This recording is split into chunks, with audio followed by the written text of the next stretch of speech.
Assalamualaikum warahmatullahi wabarakatuh. Perkenalkan, nama saya Siska Putri Marisa Herwin dengan nomor NIM akhir 157. Di sini saya akan membahas mengenai isometri.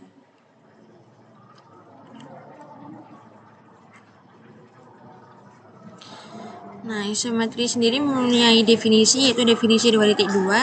Transformasi T merupakan suatu isometri jika dan hanya jika untuk setiap pasangan titik P dan H memenuhi P absen, H absen sama dengan PH, dengan P absen sama dengan TP, dan H absen sama dengan TH. Untuk simbol isometri sendiri yaitu adalah T. Isometri memiliki beberapa teorema, salah satunya yaitu ada teorema 2.5, yaitu isometri mempertahankan kesejajaran. Next.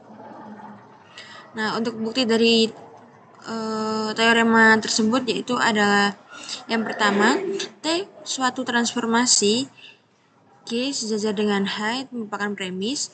Yang kedua, G absen sama dengan TG, dan H absen sama dengan TH itu premis. Yang keempat yaitu andaikan bahwa G absen tidak sejajar dengan H, itu premis tambahan. Yang kelima yaitu pernyataannya P absen sama dengan G absen, H absen itu akibat dari langkah 4, dan TP sama dengan P absen akibat dari langkah 1, P pada G akibat dari langkah 2 dan juga 5, P pada H akibat pada langkah 3 dan juga 5, P sama dengan G, H akibat dari langkah 7 dan 8, serta kontradiksi dengan 1. Maka pengandaiannya salah, jadi G absen itu sejajar dengan H, maka terbukti. Next. Nah, selanjutnya ada contoh soal isometri. Diketahui transformasi F dengan rumus X absen Y absen sama dengan Y 4X. Pertanyaan yang A, apakah F suatu kolineasi? Dan yang B, apakah F suatu isometri? Dan yang C, apakah F merupakan suatu titik tetap atau garis tetap? Next. Nah, untuk membuktikan suatu kolineasi, kita harus membuktikan dulu apakah suatu F tersebut merupakan isometri. Maka di sini kita membahas yang B dulu.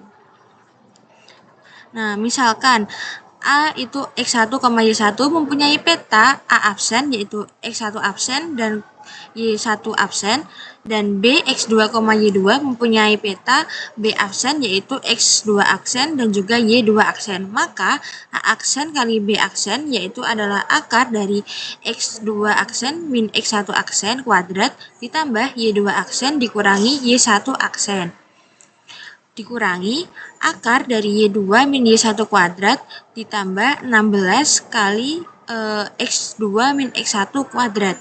Nah, jika diajarkan, maka akan diperoleh pernyataan bahwa A aksen B aksen itu bukan sama dengan akar dari X2 min X1 kuadrat ditambah Y2 min Y1 sama dengan AB. Nah, hal ini mengakibatkan bahwa F tidak berupa isometri. Nah, selanjutnya sebagai akibat, maka pertanyaan yang A tadi baru diselidiki tersendiri. Next. Nah, selanjutnya kita akan menjawab pertanyaan yang A. Apakah F itu suatu kolineasi? Untuk membuktikannya yaitu rumus F aksen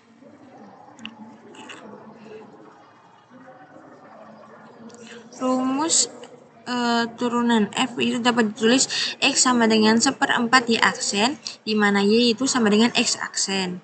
Jika ini disubstitusi ke dalam persamaan umum garis yaitu AX plus BY plus C sama dengan 0, maka akan diperoleh BX aksen plus 1/4 AY aksen plus C sama dengan 0, yang merupakan suatu persamaan garis lurus lagi. Jadi F ini merupakan suatu kolineasi. Next. Nah, yang C ini kita akan buktikan apakah F merupakan memuat semua titik tetap atau garis tetap. Nah, untuk penyelesaiannya sendiri yaitu dari rumus F tadi diambil X aksen itu sama dengan X dan juga Y aksen sama dengan Y. Jadi Y itu sama dengan X, di mana 4X itu sama dengan Y yang hanya dipenuhi oleh titik O yaitu 0,0. Nah, ini titik tetapnya. Nah, untuk mencari garis tetap dari A disyaratkan fg fungsi G itu adalah G. Sehingga 4bx plus AY plus 4C sama dengan 0 harus identik dengan AX plus BY plus C sama dengan 0. Nah, berarti 4B A dan juga 4C itu 4B itu A dan A itu B, kemudian 4C itu adalah C. Maka selanjutnya kita akan membandingkan perbandingan ini menghasilkan A sama dengan plus minus 2B dan B min A dikali C itu sama dengan 0. Untuk yang pertama, untuk A bukan B, bukan sama dengan B. Kita mensubstitusikan A itu sama dengan 2B dan C itu sama dengan 0, maka akan menghasilkan garis tetap yaitu 2X plus Y sama dengan 0. Kemudian kita mensubstitusikan A itu ke min 2B dan C itu sama dengan 0 pada AX plus BY plus C sama dengan 0, maka akan menghasilkan garis tetap yaitu 2X min Y sama dengan 0. Nah, untuk yang kedua, kita akan untuk C bukan sama dengan 0, diperoleh bahwa A itu sama dengan B, tetapi juga berlaku A sama dengan plus minus 2B. Berarti A sama dengan B sama dengan 0 yang tidak mungkin. Jadi terdapat dua garis tetap saja, yaitu Y sama dengan plus minus 2X. Next. Mungkin sekian penjelasan tentang isometri kali ini. Mohon maaf apabila terdapat kekeliruan atau kesalahan. Terima kasih. Wassalamualaikum warahmatullahi wabarakatuh.